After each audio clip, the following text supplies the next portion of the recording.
நமக்கு ரொம்ப பிடிச்ச ஒரு நபர், மியூசிக் வேர்ல்டோட லெஜண்ட், ஒரு நல்ல மனிதர். அவரை பற்றின ஒரு ஷாக்கிங்கான நியூஸ் தான் இப்போ கொஞ்ச நாட்களாக நாம் கேட்டுட்டு இருக்கோம். ஏஆர் ரஹ்மானும் அவரோட மனைவி சைராவும் அவங்களோட 29 வருஷ திருமண வாழ்க்கை பயணத்தை முடிச்சுக்க போகிறதா சொல்லியிருக்காங்க.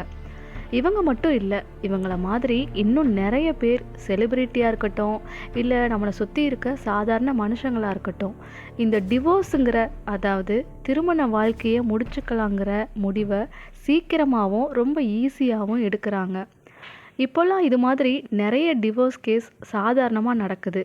அப்படின்னாலும் இப்போது ஏஆர் ரஹ்மான் அவரோட லைஃப்பில் இப்படி ஒரு விஷயம் நடக்கிறது நமக்கு ஒரு பெரிய அதிர்ச்சியாக தான் இருக்குது. இவங்களை பற்றி நிறைய சர்ச்சைகளும் வதந்திகளும் சோஷியல் மீடியாவில் கேள்விப்படுறோம். ஆனாலும் ஹஸ்பண்ட் அண்ட் ஒய்ஃபோட பர்சனல் லைஃப்பில் நம்ம ரொம்ப டீப்பாக போகக்கூடாது. அதனால் இந்த மாதிரி இருக்க நிறைய ஜோடிகளுக்காக தான் நாம் இப்போ ஒரு கதையை பார்க்க போகிறோம். பார்க்கலாமா? படிப்பு முடிஞ்சிருச்சு, எப்போ கல்யாண சாப்பாடு போட போகிறீங்க அப்படின்னு ஒரு கூட்டம். கல்யாணம் ஆகி இத்தனை வருஷம் ஆச்சு, இன்னும் ஏன் குழந்தை பெற்றுக்கலன்னு ஒரு கூட்டம். இது பத்தாதுன்னு நல்லா போயிட்டு இருக்க குடும்ப வாழ்க்கையில் குழப்பத்தை உருவாக்குற மாதிரி ஒரு கூட்டம்.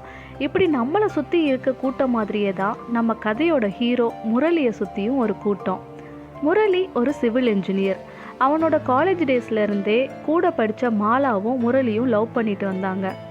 மாலா தோற்றத்தில் ரொம்ப வசீகரமான, ரொம்ப அழகாக இருக்கக்கூடிய ஒரு பொண்ணு. முரளியும் ஹேண்ட்ஸமாக அழகாக இருப்பான்.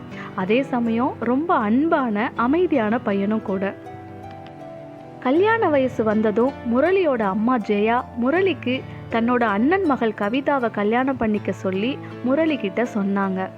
ஆனால் முரளி மாலாவை லவ் பண்ணுறதாவும் அவளை தான் நான் திருமணம் செஞ்சுக்க போகிறேனோ வீட்டில் எல்லார்கிட்டையும் சொன்னான். இது முரளியோட அம்மா, அக்கான்னு யாருக்குமே பிடிக்கல. அப்பா மட்டும் எப்போவுமே முரளிக்கு சப்போர்ட்டாக இருப்பார். பயங்கரமான எதிர்ப்புகளுக்கு நடுவில் முரளி மாலாவை கல்யாணம் பண்ணிக்கிட்டான். எல்லாரும் ஒரே வீட்டில் தான் வாழ்ந்துட்டு வந்தாங்க. மாலா குடும்ப சூழ்நிலையால் காலேஜ் படிக்கும்போதே படிப்பை பாதியிலே டிஸ்கண்டினியூ பண்ணியிருந்தா. அதனால் வீட்டில் சும்மா இருக்க வேண்டான்னு டெய்லரிங் கற்றுக்கிட்டா. 2 வருஷம் திருமண வாழ்க்கை நல்லபடியாக போச்சு. ஆனால் பிடிக்காத மருமகள் அப்படிங்கிறதுனால மாலாவுக்கு முரளியோட வீட்டில் மாமியார், நாத்தனார் கொடுமைகள் நிறையவே இருந்துச்சு. கல்யாணம் ஆகி 2 வருஷம் ஆகியும் அவங்களுக்கு குழந்தை பிறக்கலைங்கிற காரணம் மாலாவோட மாமியாருக்கு அவளை திட்டி தீர்க்கிறதுக்கான ஒரு சான்ஸாக இருந்துச்சு. அதை வச்சே வீட்டில் அடிக்கடி பிரச்சனை பண்ணிகிட்டே இருப்பாங்க. ஆனால் முரளி எப்பவும் யார்கிட்டையும் மாலாவை விட்டு கொடுக்கவே மாட்டான். அதுவே மாலாவுக்கு பெரிய ஆறுதலாக இருந்துச்சு. இந்த நிலமையில் முரளி வேலை செய்கிற கன்ஸ்ட்ரக்ஷனில் பெரிய லாஸ் ஆயிடுச்சு. அதனால முரளிக்கு வேலையும் போயிடுச்சு. அதுக்கப்புறம் வேலை தேடி அலைஞ்சிட்டே இருந்தான். ஏனோ தெரியலை, வேலை கிடைக்க ரொம்ப லேட் ஆகிட்டே இருந்துச்சு. அப்படியே இன்னும் 2 வருஷம் போயிடுச்சு. விரக்தியில் குடிப்பழக்கமே இல்லாத முரளி தவறான சில நண்பர்களோடு சேர்ந்து குடிக்க ஆரம்பித்தான். கொஞ்ச நாளில் அந்த பழக்கத்துக்கு அடிமையும் ஆயிட்டான். ஆனால் மாலா அவன் மேலே கோவப்படலை.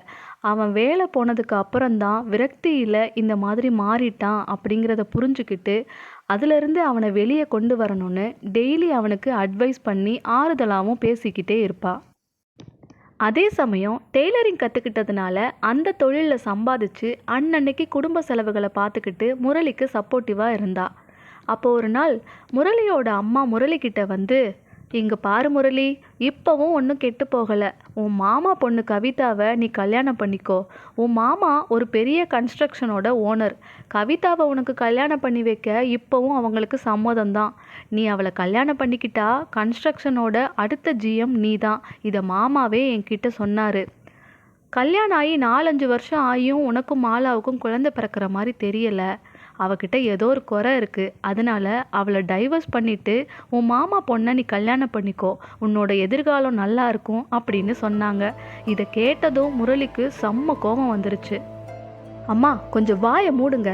மாலாவை பற்றி இனி ஒரு வார்த்தை கூட தப்பாக பேசாதீங்க. என்னோட எதிர்காலம் நல்லா இருக்கணும்னா மாலா என் கூட தான் இருக்கணும். கல்யாணம் ஆகி இத்தனை வருஷத்தில் எங்கள் 2 பேருக்கும் தனித்தனியாக நிறைய பிரச்சனை வந்திருக்கு. ஆனால் நானும் மாலாவும் ஒருத்தரை ஒருத்தர் விட்டு கொடுத்ததே இல்லை. இனிமேலும் அப்படி தான். நான் வேலை இல்லாமல் 2 வருஷமாக குடிச்சிட்டு சுற்றிட்டு இருந்தாலும் கூட என்னோட மனநிலைமையை புரிஞ்சுக்கிட்டு அவள் இன்னும் எனக்கு சப்போர்ட் பண்ணுறா. இதே இடத்துல வேற ஒருத்தி இருந்திருந்தா எப்போவோ என்னை விட்டுட்டு போயிருப்பா.